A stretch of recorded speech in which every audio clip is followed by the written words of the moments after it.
नेपाल की राजनीति में बड़ा बदलाव देखने को मिला है। लंबे समय से चल रही उठापटक के बीच देश की बागडोर संभालने के लिए एक नया चेहरा सामने आया है और यह चेहरा है नेपाल की पूर्व मुख्य न्यायाधीश सुशीला कार्की का। जी हां, जजों के एक बड़े समूह ने सुशीला कार्की पर भरोसा जताया है और अब उनका अंतरिम प्रधानमंत्री बनना लगभग तय माना जा रहा है। 73 साल की सुशीला कार्की पहले भी इतिहास रच चुकी हैं, जब उन्होंने नेपाल की पहली महिला मुख्य न्यायाधीश के रूप में कार्यभार संभाला था और अब वह नेपाल की सत्ता की कमान थामने जा रही हैं। भारत को लेकर उन्होंने बेहद गर्मजोशी दिखाई है। हाल ही में मीडिया से बातचीत में कार्की ने कहा कि भारत और नेपाल का रिश्ता बहुत पुराना और आत्मीय है।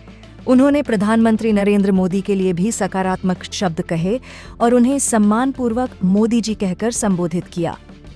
सुशीला कार्की ने साफ किया कि दोनों देशों के बीच संबंध आपसी सद्भाव और जनता से जनता के जुड़ाव पर आधारित हैं। उन्होंने कहा कि कभी कभी रिश्तों में खटपट हो जाती है, जैसे रसोई के बर्तन आपस में टकरा जाते हैं, लेकिन यह जुड़ाव कभी टूटता नहीं है। कार्की ने अपने छात्र जीवन की यादें भी साझा कीं।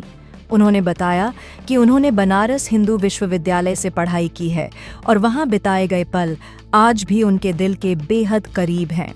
गंगा किनारे बिताई रातें और छात्रावास की यादें उन्हें आज भी जीवंत महसूस होती हैं।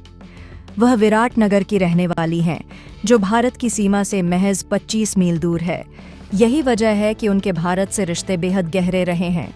उनके कई रिश्तेदार और दोस्त भारत में रहते हैं। उन्होंने भरोसा दिलाया कि नेपाल में भारतीय नागरिकों की सुरक्षा को लेकर किसी तरह की चिंता की जरूरत नहीं है। नेपाल फिलहाल उथल-पुथल के दौर से गुजर रहा है।